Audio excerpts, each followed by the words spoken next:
안녕하십니까. 성경 말씀 읽겠습니다. 구약 성경 아모스 2장, 구약 성경 1276페이지,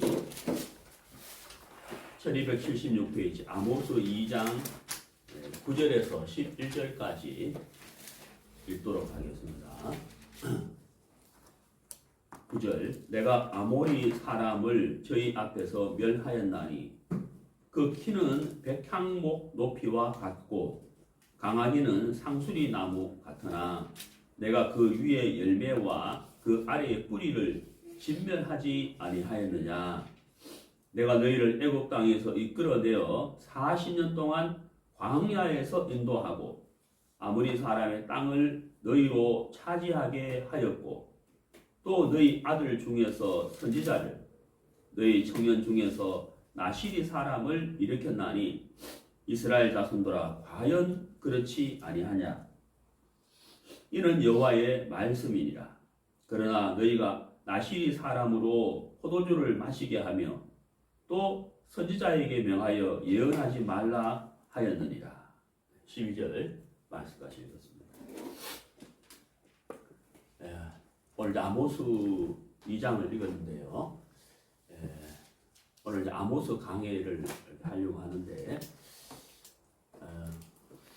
오늘 한 시간으로 이 아모스 강해를 다 할 수가 없습니다. 그래서 오늘 아모스 강해 첫 번째 시간인데 오늘 소주제는 받은 은혜를 생각해 보라입니다. 아모스 강해 첫 번째 시간 받은 은혜를 생각해 보라 소주제입니다. 다음 주에도 아모스를 강해하려고 합니다. 오늘 소주제가 받은 은혜를 생각해 보라인데 먼저 이 아모스에 대해서 잠깐 대략적으로 말씀을 좀 드리려고 합니다. 우리가 이스라엘 역대 왕 중에 가장 부귀 영화를 누렸던 왕은 아시죠? 솔로몬입니다. 솔로몬인데 솔로몬을 빼고 이스라엘의 그 영토가 확장되고 또 강성했던 시대가 북이스라엘의 여로보암 2세 때예요. 북이스라엘의 여로보암 2세 때, 그때 북이스라엘의 여로보암 2세 때 그 여로보암 2세 왕이 그 아람을 공격을 했습니다. 우리가 성경을 읽으면 잘 아시겠지만 이스라엘은 아람의 공격을 받았잖아요. 그런데 북이스라엘의 여로보암 2세 때는 오히려 아람을 공격을 해서 아람의 수도 수리아를 정복하게 됩니다. 다메섹을 이렇게 정복하게 되고 영토를 확장하게 돼요. 그래서 그때가 그 솔로몬 이후에 솔로몬을 빼고 가장 영토가 확장되고 나라가 강성했던 때였다라는 것을 이제 먼저 말씀을 드리는데 그때 활동했던 선지자가 아모스예요. 이해가시죠? 자, 그런데 이제 여기서 이제 문제가 있는데요. 어떤 문제가 있느냐면 우리가 그렇잖아요. 우리가 인생을 살면서 돈이 이렇게 많아지고 좋은 집에 살고 좋은 차를 소유하게 되고 이렇게 부귀 영화를 이렇게 누리게 될 때 우리 중에 그런 사람은 없습니다만 그렇게 되면 보통 대부분의 사람들이 마음이 겸손해지고 하나님 앞에 낮아지든가요, 마음이 높아지고 타락하든가요. 인류 역사를 보면 대부분 다 타락을 하죠. 우리가 이제 조금 전에 솔로몬 이야기도 했습니다만은 솔로몬이 부귀 영화를 누렸을 때 하나님에 참 겸비하고 그 은혜에 감사하고 주님 앞에 정말 겸비한 마음으로 산 것이 아니었죠.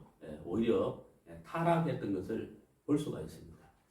그와 마찬가지로 북이스라엘의 여로보암 2세 때 아람을 공격해서 영토 확장이 되고 나라가 부강해지면서 이스라엘 백성들이 타락의 길을 걸어가게 됐습니다.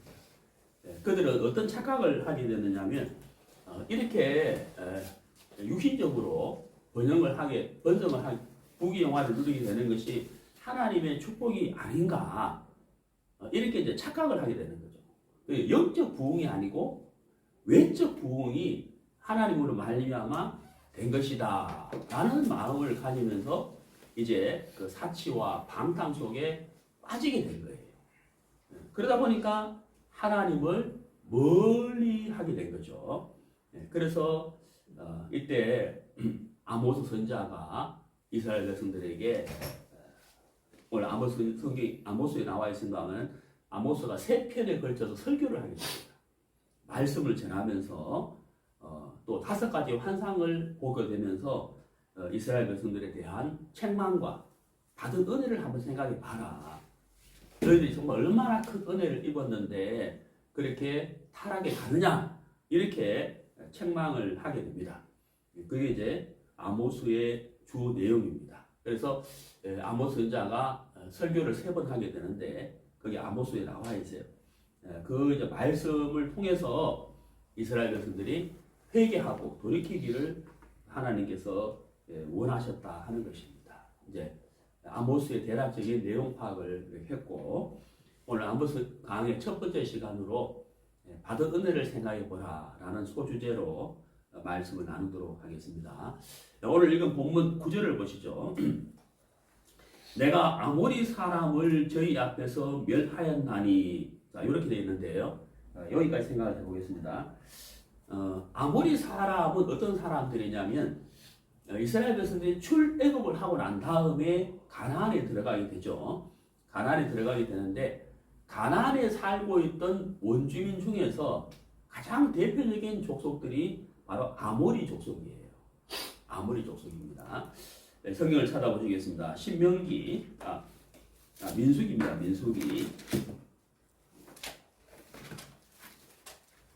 민수기 13장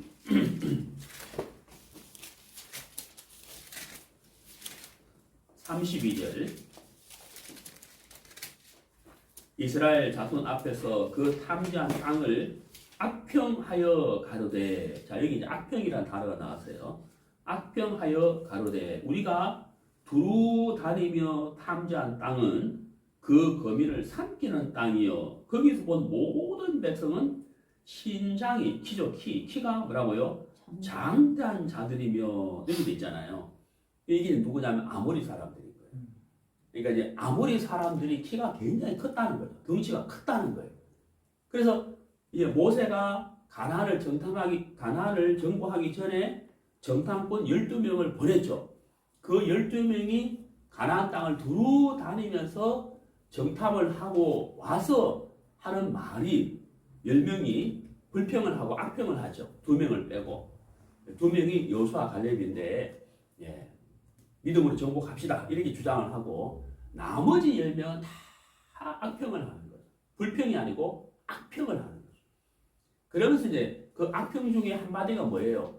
그 사람들은 너무 덩치가 크고 튼튼하고 막 장대하고, 우리가 전쟁하면 우리는 이길 수 없다, 우리 그들 앞에 메뚜기와 같다, 이렇게 이제 악평을 하는 거예요.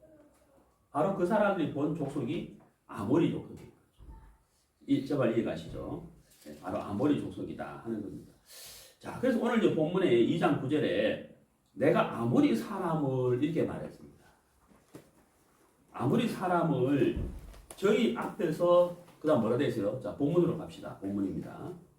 아모스 2장. 본문에 딱 표시를 해놓으세요. 여기 이것저것 찾기 때문에 표시를 해놓으시면 금방 찾을 수가 있습니다. 네, 자, 여기 2장 9절에 내가 아무리 사람을 저희 앞에서 멸하였나니, 이렇게 되어 있잖아요. 그러니까 이제 이스라엘 백성들이 가나안을 정복하기 전에 모세가 정탐꾼을 보냈는데 그 정탐꾼들이 악평을 했단 말이에요. 12명 중에 10명이 악평을 했는데 너무 부담스럽고, 왜? 우리는 그들 앞에 메뚜기와 같다, 도저히 우리가 가나안을 정복할 수가 없다, 이게 이제 결론이잖아요. 그럼에도 불구하고 이스라엘이 가나안을 정복할 수 있었던 이유가 뭐냐? 바로 하나님의 큰 손길이 있었다는 거죠. 하나님의 큰 손길, 하나님의 큰 역사와 도움이 있었기 때문에 가나안을 정복할 수가 있었다는 거예요. 오늘 이 본문 9절에 내가 아모리 사람을 저희 앞에서 멸하였나니, 이게 그런 뜻입니다. 그 키는, 아모리 사람들의 키는 백향목 높이 갖고, 백향목 나무가 높이 뻗어 있잖아요. 그리고 백향목과 상수리 나무가 특징이 뭐냐면 상수리 나무는 굉장히 단단해요. 나무가 재질이. 그래서 거기 보면 강아지는 상수리 나무 같아 이렇게 돼 있잖아요. 근데 여러분 구절을 잘 보세요. 그 키는 백향목 높이와 같고 강아지는 상수리 나무와 같으나 이렇게 돼 있잖아요. 근데 정탐꾼들이 악평처럼 그들이 정말 크고 단단하고 장대한 사람들이었지만 정말 그들을 이길 수 없었지만 정복할 수 없었지만 그렇잖아요. 그런데 어떻게 됐다는 거예요? 하나님의 큰 손과 능력이 역사해서 그다음 뭐라 되세요? 내가 그 위에 열매와 그 아래 뿌리를 진멸하지 아니하였느냐. 하나님의 큰 손으로 능력으로 그들을 진멸했다. 열매뿐만 아니고 어디까지? 뿌리까지 완전히 진멸해 버렸지 않느냐. 이렇게 이제 구절에서 묻고 있는 거예요. 자, 그래 물었으니까 대답을 해야 되겠죠. 대답을 하면서 뭘 해야 돼요? 생각을 해봐야 되잖아요. 야, 정말 그렇다. 우리가 그들의 막 악평을 하고 우리 거기 갈 수도 없고 우리가 메뚜기와 같다 그랬고 그런데 우리가 어떻게 정복을 했지? 맞아. 하나님이 도우셨어. 하나님이 큰 손으로 하나님의 그 능력으로 역사하셨기 때문에 우리가 가나안을 정복을 했다. 맞다. 하나님의 큰 은혜를 우리가 경험한 거야. 이렇게 이제 마음이 흘러가야 되잖아요. 자, 그다음 10절 보세요. 내가 너희를 애굽 땅에서 이끌어내어. 자, 여러분 이것도 보세요. 이스라엘 백성들이 애굽에서 종살이를 했잖아요. 예? 국고성을 쌓고 피라미드를 쌓고 정말 그들이 그 고생을 하면서 종살이를 했다는 거예요. 그래 이스라엘이 애굽에 있을 때 그 애굽의 큰 그 권세에서 도저히 나올 수가 없었죠. 나올 수가 없었단 말이에요.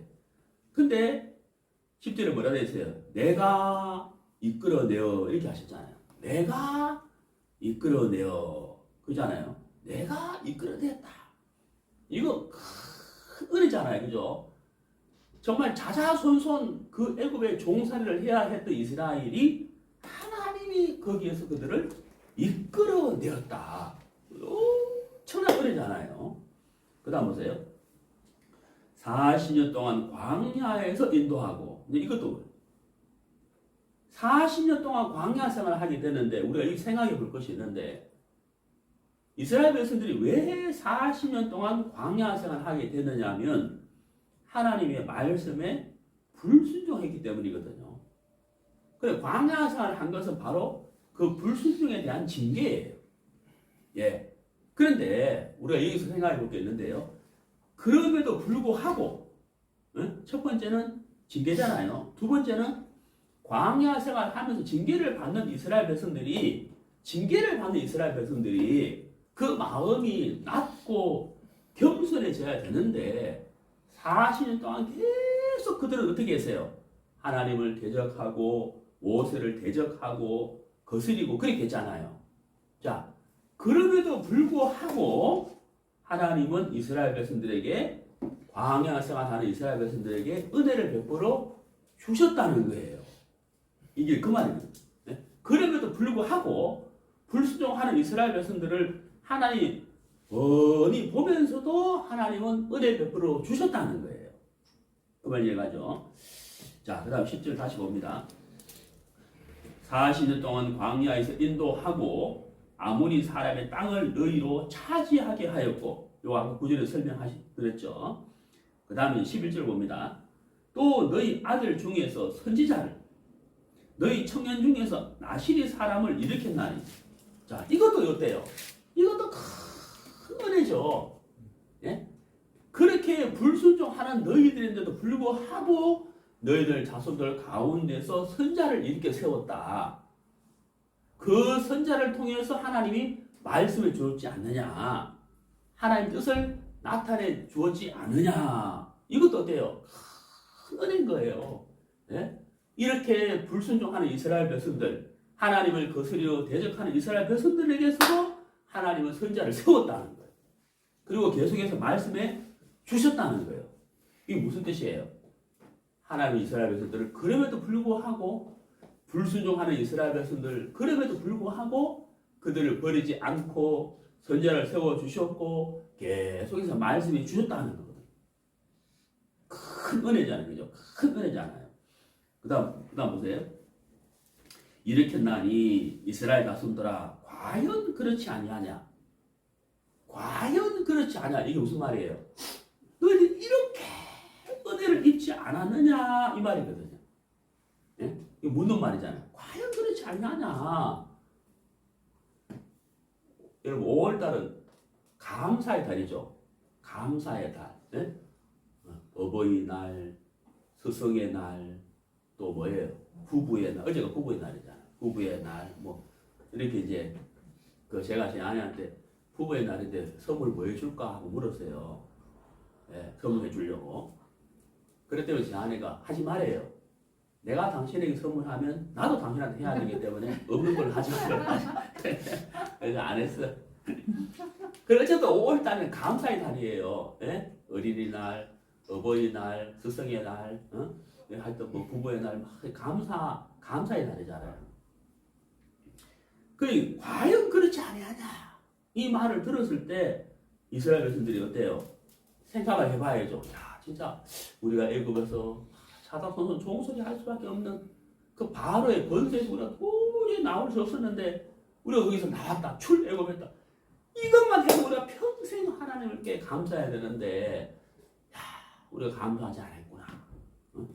출애굽할 때는 감사했는데 홍해 바다 보는 순간 불평했다. 그러면서 막 부끄러워하고 마음을 돌이키고 이래야 되잖아요. 그 다음에 이제 광야생활 할 때도 하게 된 것도 불순종했기 때문에 광야생활을 했는데 그 광야생활 하면서도 또 거스리고 대적하고 불순종했잖아요. 야, 그럼에도 불구하고 하나님 은혜를 베풀어 주셨어. 야, 맞다. 정말 감사한 일이야. 그리고 가나안에 들어갈수록 도저히 우리가 그 아모리 사람들을 친밀할 수 없었고 우리가 메뚜기 같다고 불평했는데도 하나님이 아모리 사람들을 열매뿐만 아니라 뿌리까지도 뽑아서 진멸하셨다. 이야, 이것도 정말 큰 은혜야 하고 이제 이렇게 마음을 돌이켜야 되잖아요. 그죠? 그런데 여러분 12절 보세요. 그러나 그러나가 나와야 되니까 아니고 뭐가 나와야 되냐면 그래서 이렇게 돼야 되죠. 그래서 이스라엘 백성들이 하나님이 베푸신 은혜에 감사하며 마음을 돌이켰더라 이렇게 돼야 되잖아요. 그런데 불행하게도 12절에 뭐가 나와요? 어떤 단어가 나왔어요? 그러나가 나왔다. 그러나 너희가 나시리 사람으로 포도주를 마시게 하며 이게 무슨 말이냐? 이게 이제 엄청난 죄악이거든요. 이게 무슨 죄악이냐면 한번 성경을 찾아보시겠습니다.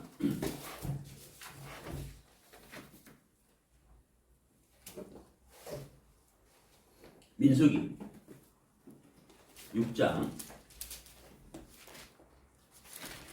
민수기 6장 13절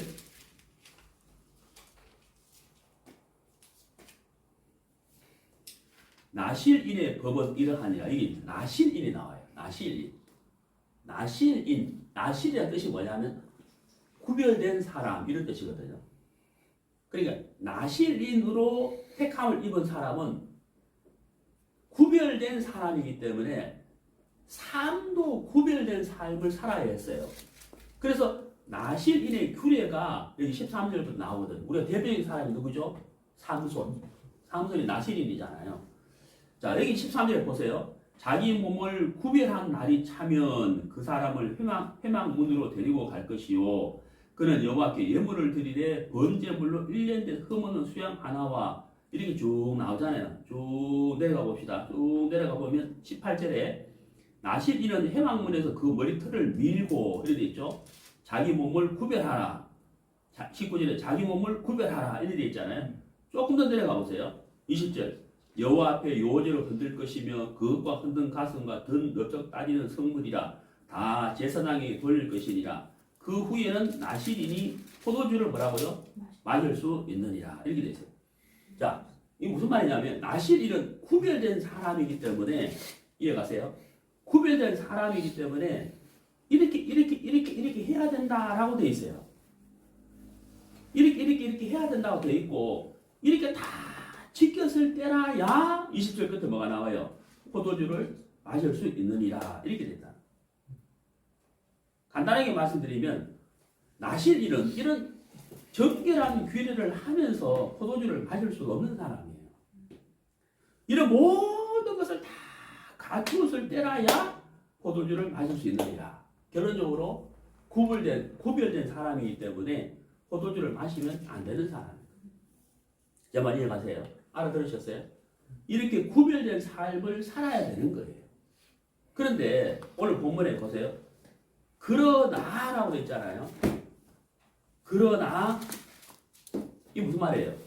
이렇게 은혜를 베풀었다. 너희들 생각해 봤느냐? 생각해 봐라.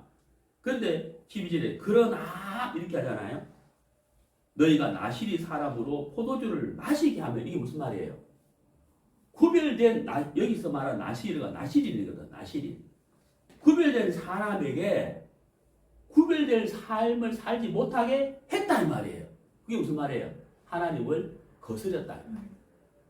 하나님의 규례를 거스렸다 이 말이에요. 잠깐 알아들으셨어요? 또 선지자에게 명하여 예언하지 말라 하느니라. 하나님이 선지자를 일으킨 이유가 뭐예요? 하나님의 뜻을 나타내고 하나님의 말씀을 전하게 하고 하나님의 말씀을 예언하게 하는 그 선지자인데 선지자 보고 예언하지 마라 이랬잖아요. 그 말은 무슨 말이에요? 우리는 하나님의 말씀 듣기를 싫다 이 말이에요. 이게 이제 이 내용이야. 오늘 내용 파악 되셨죠? 네. 자, 우리가 이제 좀 생각을 좀 해보도록 하겠습니다.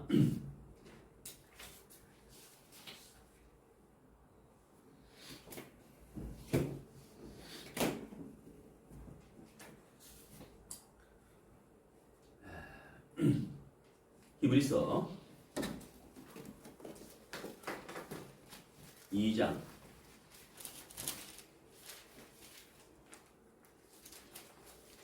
히브리서 2장 3절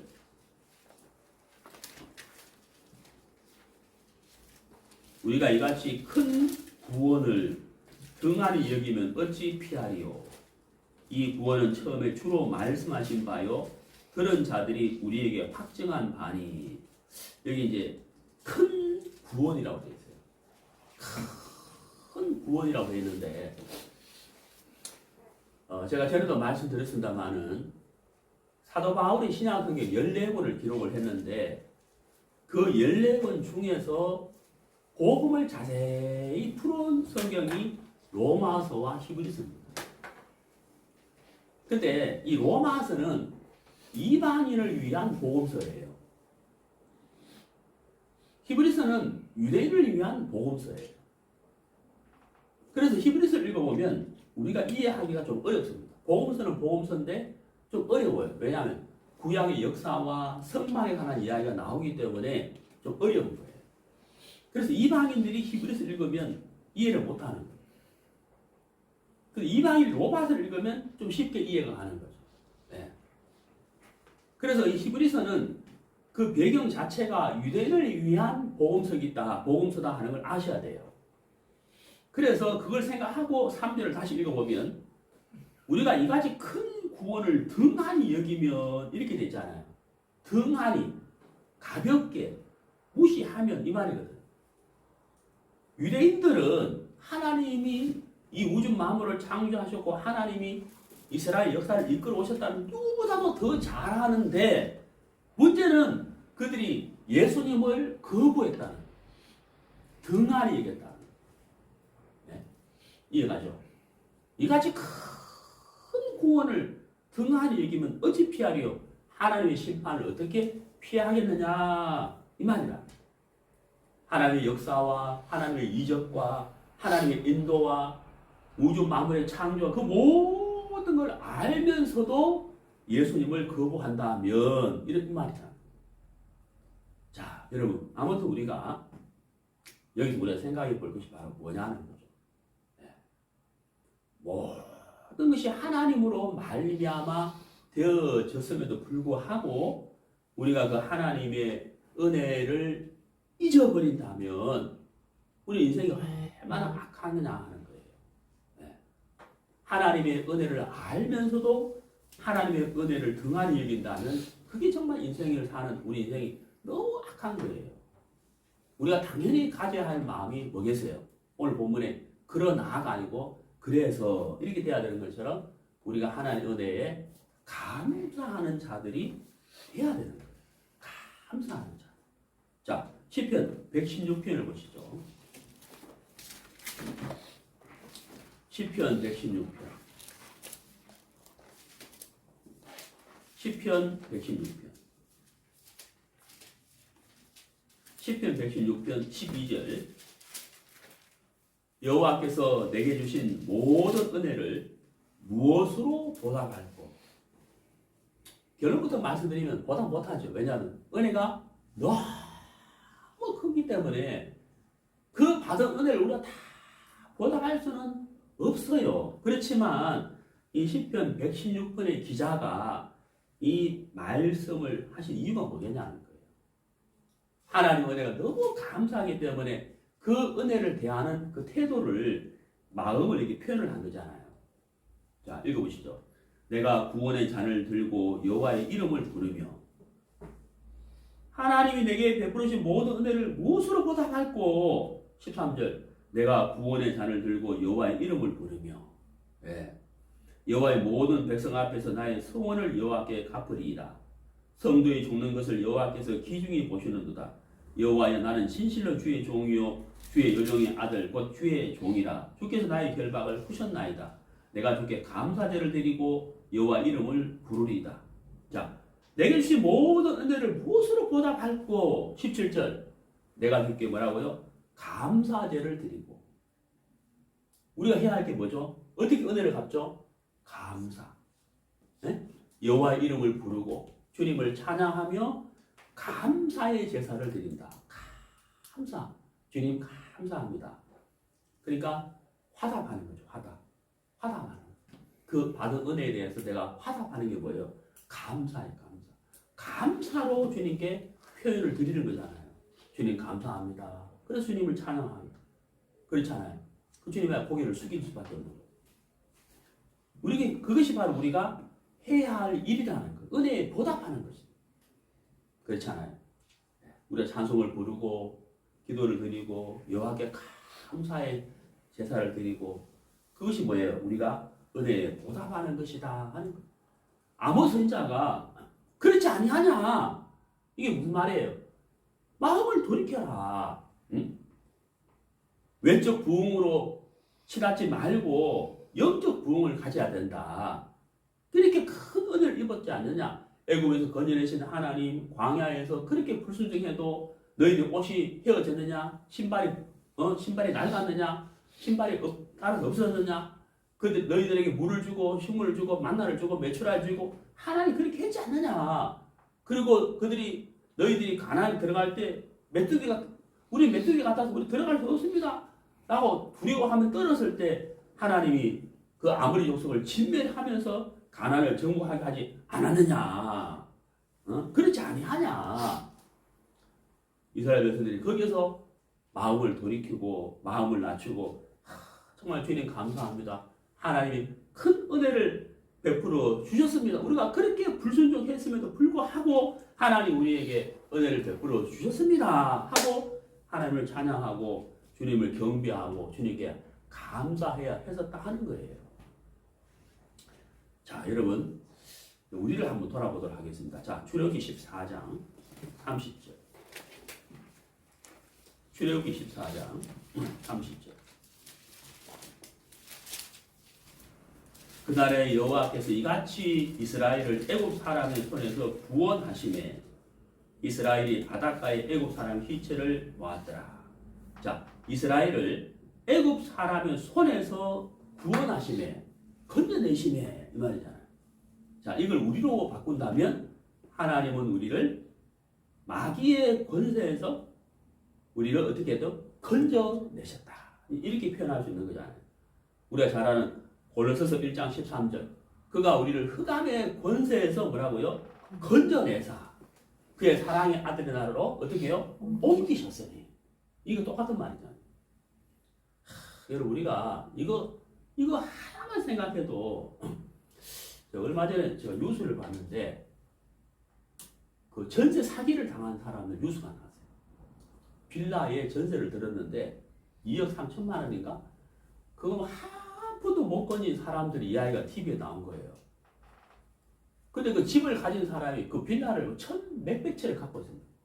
천 몇백 채를 갖고 있는데 자기 돈 하나도 안 들어가고 그 집을 사가지고 전세를 줬는데 전세금을 받아서 그냥 날라버렸다. 그런 뉴스가 나와. 그래서 막 피눈물을 흘리는 거죠. 그 2억 3천만 원, 10원도 못 걸리게 됐다면서 막 피눈물을 흘리는 거예요. 사기 당한 거잖아요, 사기. 그게 얼마나 억울하겠어요. 이제 오고 갈 데가 없어진 거잖아요. 여러분, 그 2억 3천만 원 아니고 내 인생이 송두리째 마귀에게 사기를 당해가지고 쏘가가지고 주님 앞에 섰는데 그때까지 몰랐다가 주님 앞에 딱 하나님 신발 앞에 딱 섰는데 그때 하나님이 그 인생을 정말 불못에 던져버린다. 여러분 그처럼 우리 인생이 정말 분하고 억울한 인생이 없는 거잖아요. 내 인생은 송두리째 사기를 당했다. 누구한테? 마귀한테. 우리가 그렇게 살아야만 했던 사람들이었죠. 그렇잖아요. 우리가 그렇게 살아야만 했던 사람들이라는 거예요. 그런데 어때요? 여기 뭐라고 되어 있어요? 이스라엘 백성들을 애굽 사람의 손에서 구원하시네 하는 것처럼 골로새서 1장 13절 그가 우리를 흑암의 권세에서 건져내사 사랑의 아들의 나라로 옮기셨다. 여러분 이거 하나만 해도 어때요? 큰 은혜를 우리가 입은 거죠. 네, 큰 은혜를 입은 거예요. 제가 몇 년 됐죠. 경상남도 남해에서 사역을 하다가 이제 다른 곳으로 이제 가게 됐어요. 그때 제가 이런 기도를 했어요. 하나님, 제가 이제 다른 곳으로 정말 위기의 세계로 어떻게 될지 모르는 그 위기의 세계로 제가 가게 되는데 하나님, 내가 어디에 가서 어떻게 살지 모르겠지만은 거기서 정말 사랑을 나누고 마음을 나눌 수 있는 형제 자매들을 만날 수 있을까요? 하는 그런 그 기도를 내가 하게 됐어요. 왜냐하면 그때 내가 굉장히 부담스럽고 두려웠거든. 내가 어떻게 살지, 정말 과연 내가 목회를 할 수 있을지, 아니면 택배 일을 하게 될지, 아니면 정말 막노동을 하게 될지 너무 막연한 그런 상황이었어요. 내가 이제 막노동을 하든 아니면 목회를 하든 그것보다도 더 내가 마음에서 두려워하고 걱정하고 소망을 가졌던 게 바로 뭐냐면 정말 이 마음을 나눌 수 있는 그 누군가가 있을까 하는 그게 내 마음에 더 절박했었거든요. 근데 지금 우리 이렇게 제 앞에 사랑하는 형제자매들 있잖아요. 너무 감사하죠. 무슨 얘기입니까? 하나님이 그 큰 구원의 선물을 주셨는데 그것으로 끝나는 게 아니고 같은 사랑을 입은 형제자매들도 또 덤으로 주셨다는 거예요. 이것도 돼요. 큰 은혜라는 거예요. 여러분의 이 험한 세상에서 이렇게 정말 마음을 나눌 수 있는 믿고 함께 동행할 수 있는 사람들이 어때요? 많아요? 흔해요? 극히 드물죠. 극히 드문 거예요. 얼마나 소중해요? 얼마나 감사해요? 그것도 큰 은혜다 하는 거예요. 네. 자, 누가복음 1장. 누가복음 1장. 누가복음 1장 77절.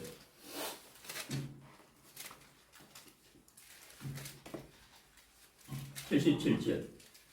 주의 백성에게 그 죄 사함으로 말미암는 구원을 알게 하리니. 성경에 구원이라는 단어가 나오는데 구원도 이제 종류가 있죠. 우리가 받은 구원은 뭐라고요? 죄 사함으로 말미암는 구원인 거예요. 환난에서 구원받은 게 아니고 어려움에서 구원받은 게 아니고 뭐라고요? 죄 사함으로 말미암는 구원. 이게 구원이죠. 우리가 말하는. 물론 환난에서 구원하신 하나님도 우리가 경험을 하지만 제가 첫 번째 말씀드리고 싶은 게 바로 뭐라고요? 죄 사함으로 말미암은 구원이에요.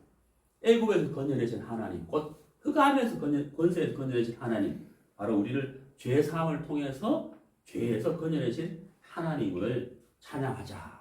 그 은혜가 얼마나 감사하냐는 거예요. 사도 바울이 복음을 전하다가 감옥에도 들어가고 핍박도 받았고 굉장한 고난을 받았죠. 근데 사도 바울이 아그리파 왕 앞에 서서 구원 간증을 하게 됩니다. 아그리파 왕 앞에서 내가 이렇게 구원을 받았다 하는 구원 간증을 하는 것이 사도행전 28장에 나와요. 자, 한번 보시죠. 구원 간증문, 구원 간증, 사도행전 28장.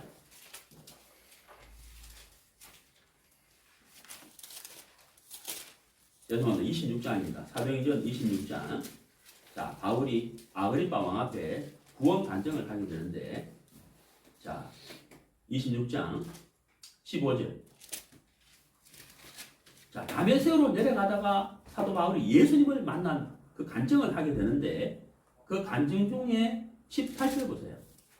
예수님께서 바울에게 말씀하셨어요. 바울아, 바울아, 그 눈을 뜨게 하여 어두움에서 빛으로. 자, 어디에서 어디로요? 어두움에서 빛으로. 사단의 권세에서 누구에게로? 하나님께로. 그 다음 뭐가 나오세요? 돌아가게 하고. 여러분, 우리가 길을 잘못 들었다는 것을 알았을 때 어떻게 돼요? 돌아서죠. 아이고, 내가 길을 잘못 들었었네. 아이고, 내가 잘못 들었었네 하고 돌아서잖아요. 제가 서울에서 지하철 탈 때 참 헷갈릴 때가 많아요. 강을 건너서 강부로 가야 되는데 강남에서 강북으로 가야 되는데 지하철 잘못 타고 어떻게 하다 보니까 다시 강남으로 막 돌아가는 그런 때가 몇 번 있었거든요. 아이고, 내가 잘못 탔네. 돌아가잖아요. 여러분, 우리가 인생의 길을 잘못 가고 있는데 내가 지금 잘못 가고 있다는 것을 깨닫기가 쉬울까요? 어려울까요? 굉장히 어려워요. 1억분의 1보다도 정말 깨닫기 어려워요. 깨닫기 어려워요. 정말 100억분의 1? 저는 그보다 더 심각한 확률이라 생각하거든요. 인생이. 사람이 자기 잘못을 깨닫는다는 게 정말 어려워요. 정말 어려워요. 왜 그런지 아세요? 첫 번째, 사람은 다 자기 중심이에요. 자기 중심이기 때문에 자기가 잘못했다는 깨닫기가 정말 어려워. 두 번째, 마귀가 그 사람을 속이고 있기 때문에 정말 어려운 거예요, 깨닫기가. 네. 어떻게 보면 불가능해요. 불가능해요. 그래서 하나님이 크신 은혜로 말씀의 빛으로 우리를 비추어 주어야만 깨달을 수가 있는 것이에요. 내가 인생을 잘못 살고 있구나. 길을 잘못 들어섰고 있구나. 이 길의 끝은 멸망이구나. 지옥이구나 하는 사실을 깨달을 수가 있는 거예요. 말씀의 빛으로 비추어 줘야 깨닫는 거예요. 지금 이게 그 장면이에요. 그 장면. 예수님이 바울에게, 사울이죠. 그때는 구원받기 전에 사울아. 당신 누구예요? 응?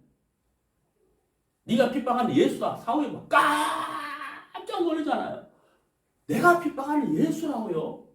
얼마나 놀랐겠어요.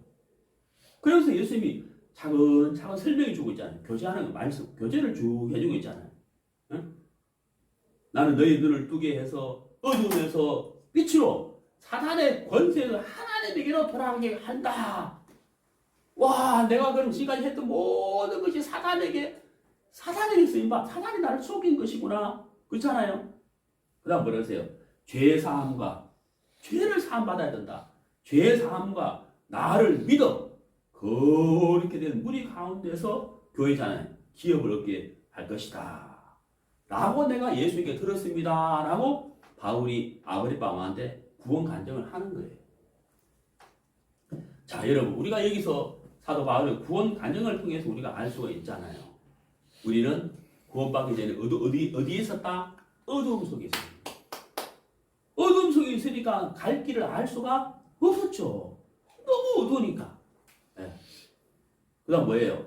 사단의 권세 아래 있었다.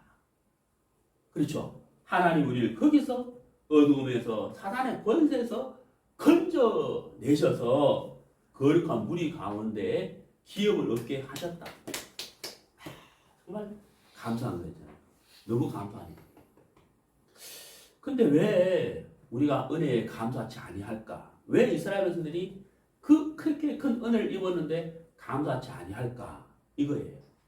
한번 생각해 봐요. 역대하 구약 성경 찾아봅시다. 역대하 32장 역대하 32장 25절 히스기야가 마음이 교만하여 그 받은 은혜를 그다음 뭐라 되어 있어요? 보답지 않냐. 자, 마음이 교만하여 거기 밑줄 그것이야.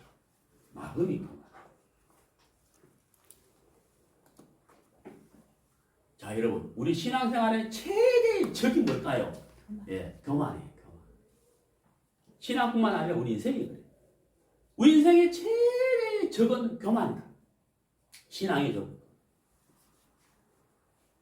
잠언에 교만은 패망의 선봉이다라고 됩니다. 정말 무서운 거예요. 무서운 것이. 우리 인생을 송두리째 파괴시키는 것이 뭐다? 교만이에요.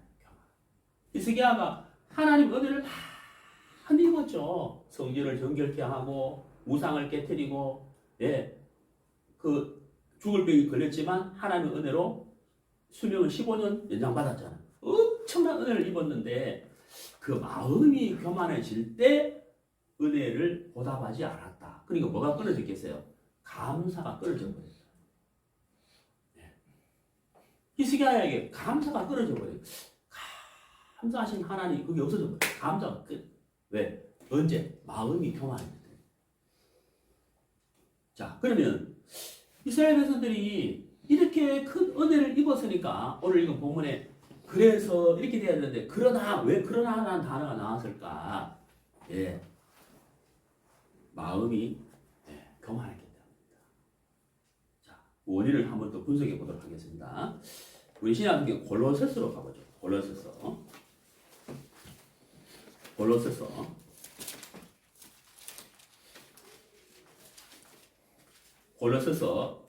3장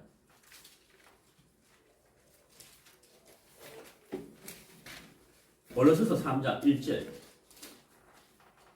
그러므로 너희가 그리스도와 함께 다시 살리심을 받았으면 위의 것을 찾으라.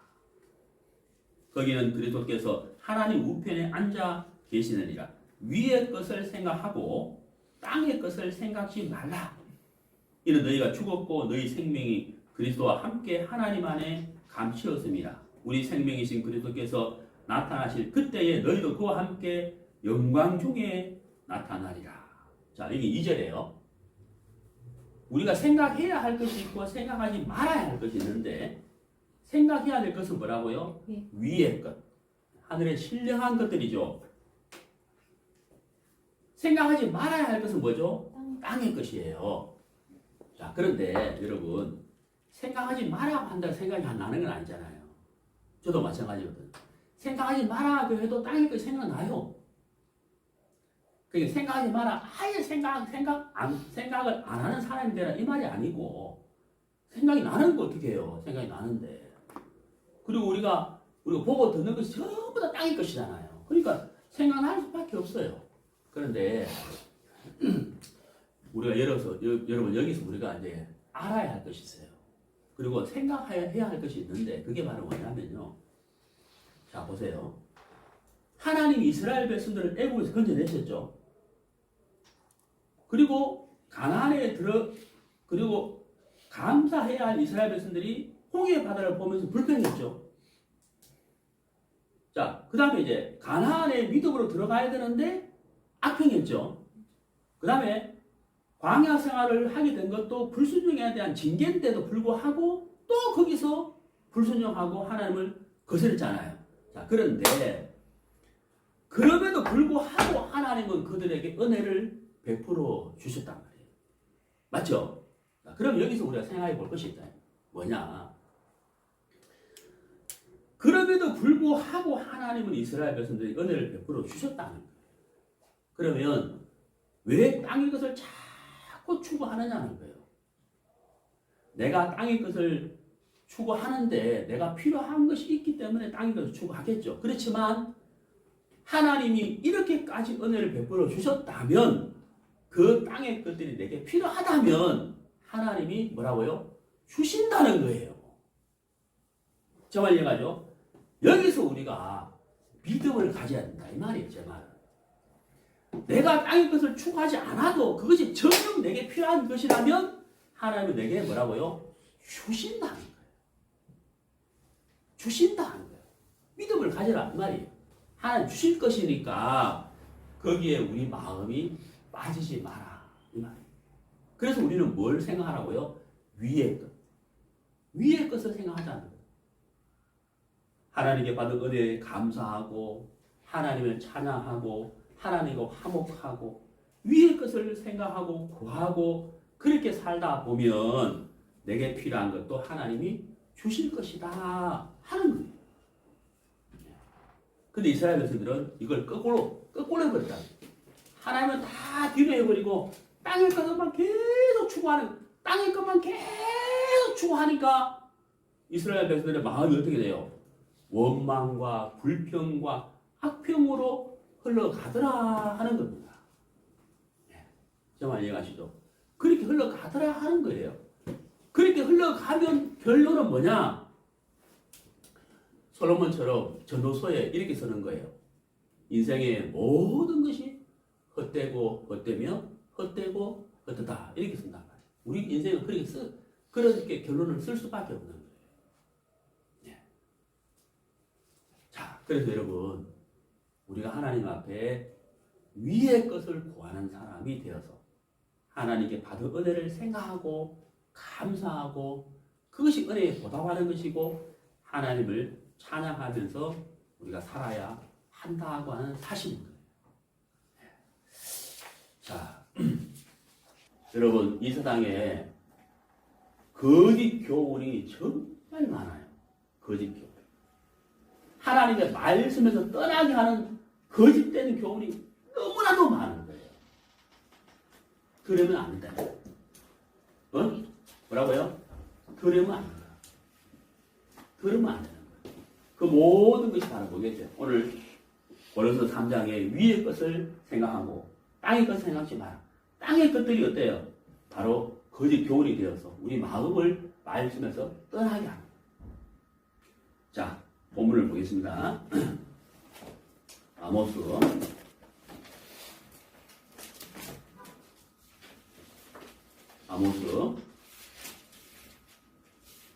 2장 2장 9절 내가 아무리 사람을 저희 앞에서 멸하였나니 그 키는 백향목 높이 같고 강하기는 상수리 나무 같으나 내가 그 위에 열매와 그 아래 뿌리를 진멸하지 아니하느냐. 정말 강하고 견고한 그 사단의 권세에서 하나님 우리를 건져내셨죠. 네? 내가 너희를 애굽 땅에서 이끌어내어 40년 동안 광야에서 인도하고 아무리 사람의 땅을 너희로 차지하게 하였고 또 너희 아들 중에 큰 자를 너희 청년 중에서 나시리 사람을 일으킨다니 이스라엘 자손들아 과연 그렇지 아니하냐. 이때 우리가 뭐라 대답하겠어요? 어떻게 대답해야 되겠어요? 예, 맞습니다. 하나님 우리에게 큰 은혜를 베풀어 주셨습니다. 여호와를 찬양합니다. 이렇게 이제 우리가 대답을 해야 되겠죠. 그래서 12절에 그러나 이게 아니고 우리는 뭐라고요? 그래서 네? 12절에 뭐라고요? 그러다가 아니고 뭐라고요? 그래서 우리 모두는 여호와를 찬양합니다. 주의 은혜에 감사합니다. 이렇게 이제 기록하는 거예요. 우리 인생이 그렇게 살아야 된다 이 말씀이죠. 너무나도 당연한 말씀이죠. 그렇죠. 자, 오늘 아모스 강의 첫 번째 시간 소주제 받은 은혜를 생각해봐라. 받은 은혜를 생각해봐라. 여러분 오늘 이 읽은 본문을 통해서 우리가 받은 은혜가 너무나도 크고 얼마나 큰지를 다시 한번 생각해 보게 되었습니다. 우리가 구원받고 마귀의 권세에서 나왔고 또 어때요? 이렇게 사랑을 입은 형제자매들과 함께 교제하며 동행할 수 있다는 사실. 그리고 우리에게 너무나도 귀한 복음을 맡겨주셨다는 사실. 어둠에서 빛으로, 사탄의 권세에서 하나님의 자녀로 우리가 나왔다는 사실. 너무나도 큰 은혜를 우리가 입었습니다. 조금 전에 설교 중에 10편의 말씀 중에 하나가 어떤 말씀이었어요? 하나님이 내게 베푸는 은혜를 무엇으로 보답할까 그랬잖아요. 우리가 감사하고 주님을 찬양하고 그렇게 우리가 살아가게 되길 바라고, 우리 신앙의 최대적은 교만이다. 우리가 교만해지면 이 은혜를 감사치 않는 그 불행한 인생을 살게 되는 거예요. 그래서 말씀을 전하고 같이 교제하고 또 이 은혜를 벗어나나 싶으면 우리가 책망을 해서라도 돌이키게 하고, 그죠? 그래서 주님의 은혜를 보답하는, 감사해하는 그런 인생을 살게 되기를 바랍니다. 감사합니다.